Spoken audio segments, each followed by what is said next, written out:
राधे राधे। आज मैं जो बात कर रहा हूँ उन शेयरों की बात कर रहा हूँ जिसकी बाजार में मोनोपोली होती है। जैसे किसी भी सेक्टर में अगर किसी एक कंपनी की मोनोपोली हो तो वो ही सारा माल बेचेगी और सारा का सारा प्रॉफिट कमाएगी। जब वो कंपनी ज़्यादा प्रॉफिट कमाएगी तो उसमें अगर हम हिस्सेदारी खरीदेंगे तो हमारा भी ऑटोमेटिक प्रॉफिट ज़्यादा होगा। कुछ ऐसे ही सेक्टर, जैसे पहला कंपनी की बात कर रहा हूँ, कोल इंडिया।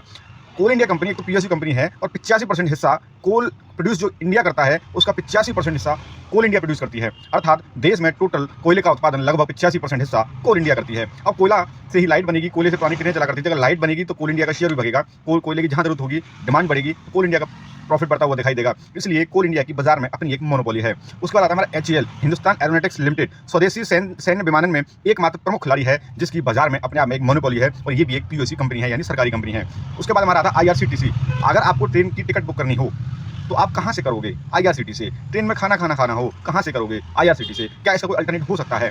बेशक हो सकता हो, लेकिन उसका परसेंट 1 या 2%, 4%, 5% जाएगा, लेकिन इसकी बाजार में 90 से 95% तक की होल्डिंग है, इसलिए बाजार में अपनी बहुत बढ़िया मोनोपोली रखती है। ठीक है। उसके बाद हमारा आता है IRCTC।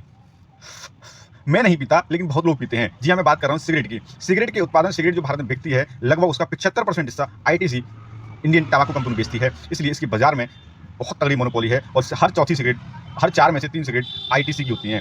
इसलिए बाजार में इसकी मोनोपोली ठीक ठाक है। पिडीलाइट, हमको अगर कुछ कागज अगर टूट गया हो, ये चिपकाना हो, तो उसके लिए गम जैसे पदार्थ चाहिए होते हैं, फेविकॉल, फेविक्विक, उस तरह के ब्रांड जो आते हैं, वो सारे के सारे पिडीलाइट के आते हैं। इसका कोई भी अल्टरनेट बहुत बड़ा नहीं है, कंपटीटर नहीं है, इसलिए पिडीलाइट की बाजार में बहुत तगड़ी हिस्सेदारी है। उसके बाद हमारा एशियन पेंट। पेंट के मामले में सबसे बड़ी कंपनी जो है एशियन पेंट है। इसकी भी बाजार में अल्टरनेट जो है वो बहुत कोसों दूर नजर आते हैं। हालांकि आपसे बहुत सारी कंपनी आ गई हैं, लेकिन फिर भी बाजार में एक का अधिकार लगभग इसका नजर आता है।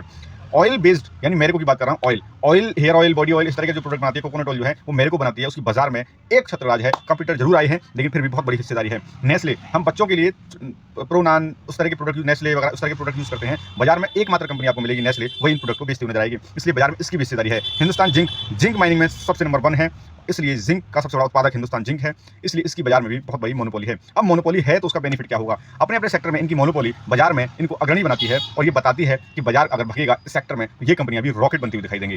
बेशक इसका नेगेटिव हो भी सकता है, कभी नहीं। ये वीडियो कोई भी शेयर खरीदने अथवा बेचने के लिए तो नहीं है, लेकिन मैंने बताया बाजार में अलग अलग सेक्टर में कौन सी कंपनियां मोनोपोली रखती हैं। एक और बड़ी कंपनी बता रहा हूं मैं, FMCG।